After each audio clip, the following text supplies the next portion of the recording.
Oke gengs, kita ketemu lagi di video lanjutannya untuk nge-review helm ini ya. Yang kemarin udah sempet kita unboxing Magnum ini. Kita buka kemasannya, jadi kemarin juga kita bahas ya. Jadi kalian udah lihat lah di video yang sebelumnya. Nah, hari ini kita akan coba lihat lebih jauh seperti apa barangnya. Dan kemarin gue udah bilang ya bahwa ini kantongnya itu kayak kantong belanja Indomaret ya.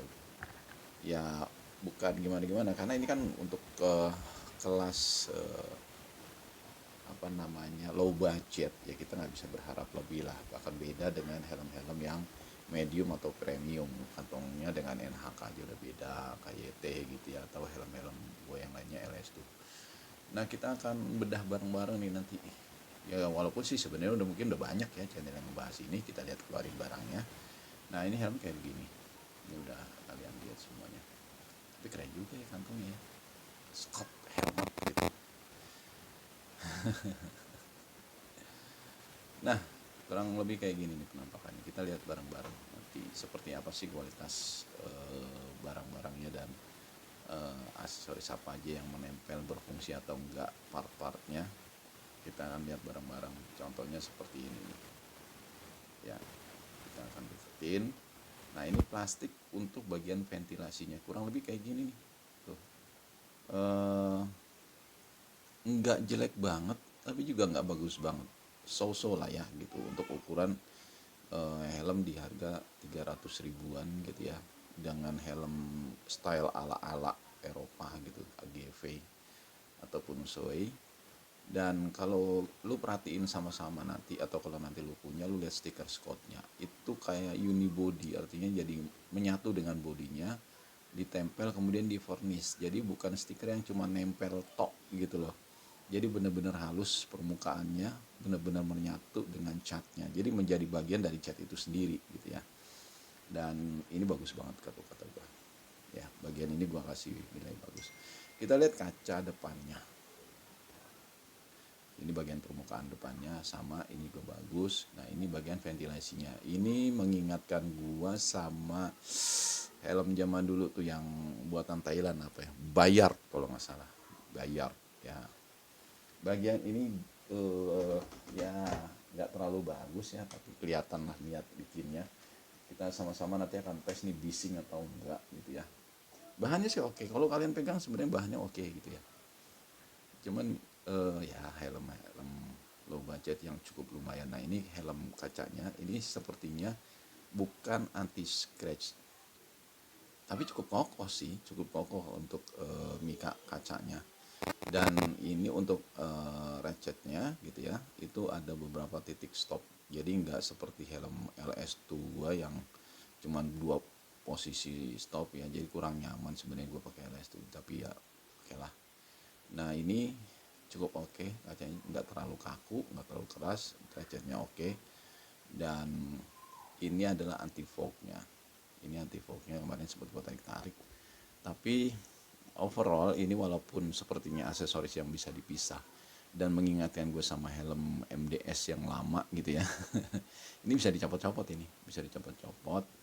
Ini part apa namanya, part aksesorisnya yang cukup membantu untuk kalau menahan hawa panas dari mulut, hingga helm tidak berkabut pada saat helm kita tutup dan kondisi di luar lebih dingin daripada yang di dalam. Ini bagian chin ya, gua akan terangin dikit biar kelihatan perbedaannya ya, antara bagian ini dengan body helmnya. Nah, terus eh apa ya, bahannya nggak bagus banget tapi nggak jelek banget, lumayan untuk ukuran low budget helmet kayak gini. Kelihatan niat, cuman dibilang bagus banget enggak, jelek banget juga enggak gitu. Nah, nanti kita lihat fungsinya bareng-bareng, kita akan coba ajak yang ngebut gitu ya. Ini untuk ventilasinya berfungsi atau enggak, nanti kita lihat. Selanjutnya ya, untuk bagian ini asli gue nggak terlalu nilai bagus banget, cuman ya so-so aja lah gitu. Ini bagian side chinnya untuk airflow-nya, kita nanti Gua nggak tahu ini berfungsi atau enggak untuk airflow-nya. Kita lihat bareng-bareng aja nanti pada saat gua uji coba berkendara deh kalau gitu ya. Nanti kita bikin. Nah, ini bagian dalamnya nih. Kita akan bicara bagian-bagian innernya. Ini untuk bagian dalam, untuk bagian yang apa namanya? Waffle-nya ini gua rasa ini terlalu kasar ya.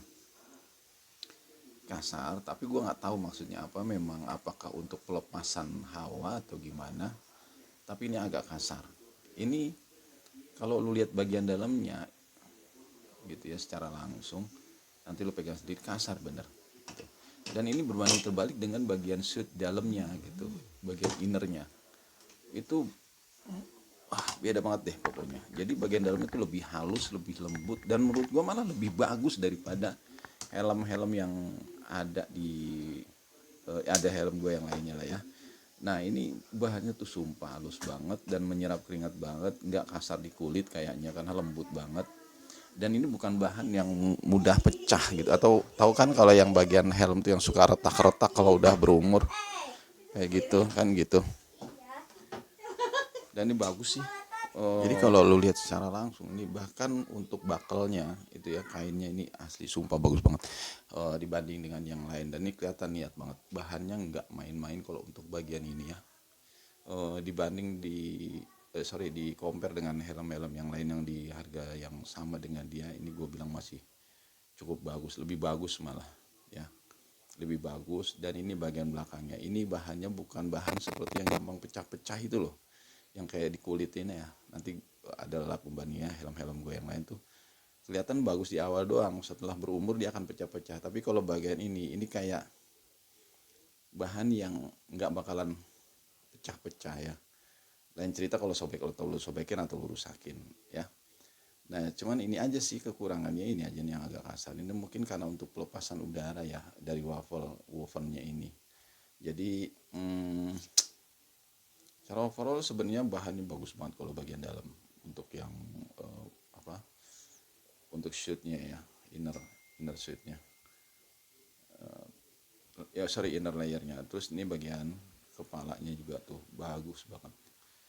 Dan sebenarnya helm ini pada saat gue beli itu gue pesen ukurannya tuh XL, nggak tahu gimana gue dikirimnya M, dan pernah gue cobain ini oke muat di kepala gue. Jadi kebayang nggak lembutnya. Nah tadi gue udah bilang ya bahwa sebenarnya ini helm gue pesen itu XL dan ternyata gue dikiriminnya itu M.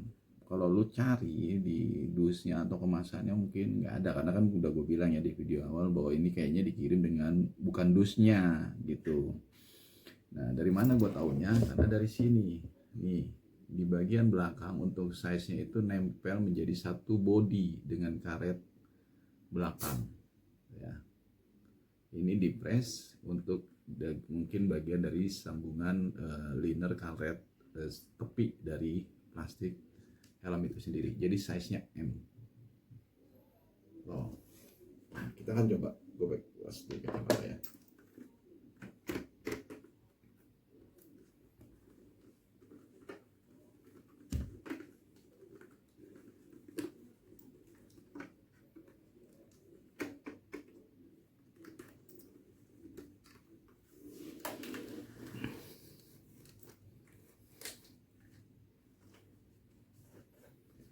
Dan sialnya ternyata pas banget gitu, nyaman, nggak kesempitan, nggak apa. Makanya gue pikir ini pasti busanya di dalamnya ini tebel tapi lembut gitu loh, karena dia tetap ngefit gitu, ngeplak, dan ini nggak goyang, lembut gitu ya.